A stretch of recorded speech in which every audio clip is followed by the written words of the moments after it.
91 million of us worldwide search for love online. She was looking for love. She wanted someone that would give her the freedom to be herself. He looked like a normal, nice guy. But internet dating can be a dangerous game. The mother of 2 small boys reported missing early Sunday morning. In the UK alone, crime linked to online dating has risen 450% over 5 years. This is a predator's paradise. It's that dark side of the web that people don't realize exists. These are the real-life love stories that ended in tragedy. Each day, she was living in fear. I knew that he was no angel, but he really had me tricked. So how well do you really know the person you're dating? She didn't stand a chance against that monster of a man.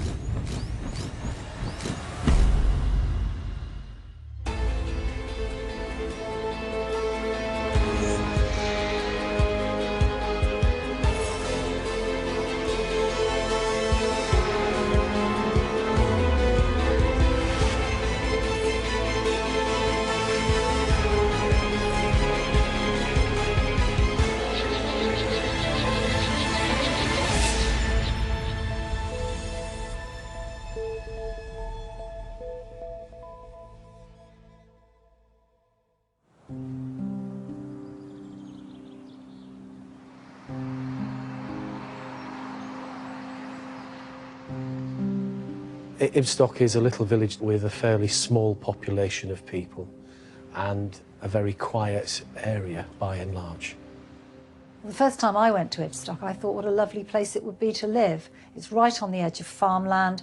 There's a massive park next to it where there's scout camps and people walk their dogs, and it's a really pretty rural location. Ibstock as a village has a population of 6,000 to 7,000 people. It has a pretty low crime rate, and when this happened, it really shocked the community.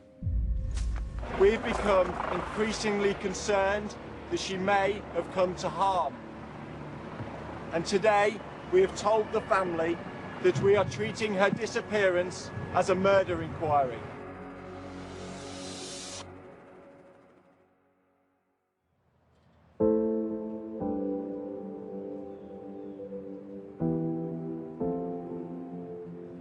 Kayleigh was 15 years old, had just turned 15 years old in the August of 2015. Kayleigh was a normal teenager with all the issues and other things you'd expect. She fought with her siblings, she had mates, she had sleepovers. She was just an ordinary 15-year-old. Kayleigh Haywood lived with her parents, Stephanie and Martin, and 6 siblings. She was quite a bubbly person, certainly at home, and very, very family orientated. Kayleigh was very, very close to everyone in her family, particularly her youngest sister. But the bond that she had with her mother, Stephanie, was also extremely close. Stephanie would say that Kayleigh was like a sister as much as a daughter. Family was a big part of her life. There were lots of photos with her and her siblings. She was obviously very happy with them, she was very proud with them. This was something that meant a lot to her. She didn't have a huge circle of friends, but those friends she did have were close friends. She had dreams of perhaps becoming a hairdresser in later life. Like most teenagers her age, Kayleigh was always on her phone. Kayleigh was almost surgically attached to her phone, to her iPad. She'd use it to send text messages on a range of different social media platforms. Kayleigh would think nothing of perhaps exchanging 100 messages a day with her close friends. She also was an avid collector of selfies, and we've certainly got hundreds and hundreds of photographs that Kayleigh took of herself, having fun in a bedroom with her mates, dressing up, pulling funny faces, very much like every other child of that age. Social media for teenagers is the be-all and end-all of their lives. They will wake up in the morning, they will check their device, they will check their social media. So for somebody like Kayleigh, an online profile is all about making friends. Well, that automatically means that they're going to have an element of vulnerability within their online life, because they will have strangers asking them to befriend them. That is dangerous. On the 31st of October 2015, Kayleigh received a message. Kayleigh was sitting in her bedroom, went up, popped a message on Facebook, and it said, "Hi, how are you?" It was from a boy called Luke Harlow. He told Kayleigh he was a friend of a friend and lived in the neighbouring village of Ibstock. Friend of a friend is that classic phrase that's used within social media to create friendships, gives an element of credibility. Oh yes, of course you know me. But by definition, a friend of a friend, if you don't know somebody, is a stranger. So in the case here with Kayleigh and other teenage girls, by adding individuals they don't know, who are by definition strangers, for them that's fun.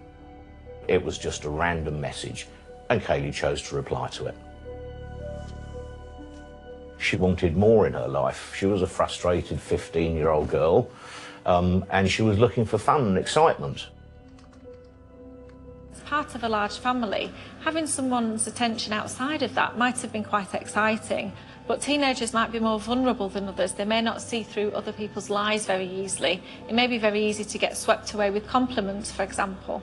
He continually told her that she was his princess and she was beautiful and somebody looking like her should have a boyfriend. She would counter with, "Oh, I'm not that attractive," or "I'm not pretty," and he would say, "Oh yes you are." So he would build her up and make her feel very good about herself. If she had a row with one of her siblings, he'd take her side. Kayleigh was flattered by the attention that Luke Harlow was paying her, and the litany of compliments with which he was showering her made her feel so special. Luke asked Kayleigh how old she was. She replied that she was 19, 4 years older than she really was. He told her he was 26. A teenage girl might lie about her age online because she might think it makes her look cooler in some way or more like an adult, and therefore to maintain the attention of the person that she was talking to. Within 2 to 3 days, Luke had realised that she wasn't 19 years old, and he confronted her about it, and he realised that she was 15.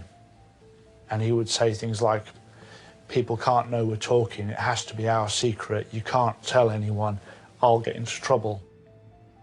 It's probably the first relationship she's had whereby she's got an individual paying her the attention, giving her the compliments that she's never had before. What we know of social media is that they can message 24/7. But it also means that the attraction for Kayleigh would also progress a lot quicker than in normal type relationship when you meet somebody for the first time. Here, she would have been bombarded with message after message after message of somebody proclaiming their love for her and treating her like an adult.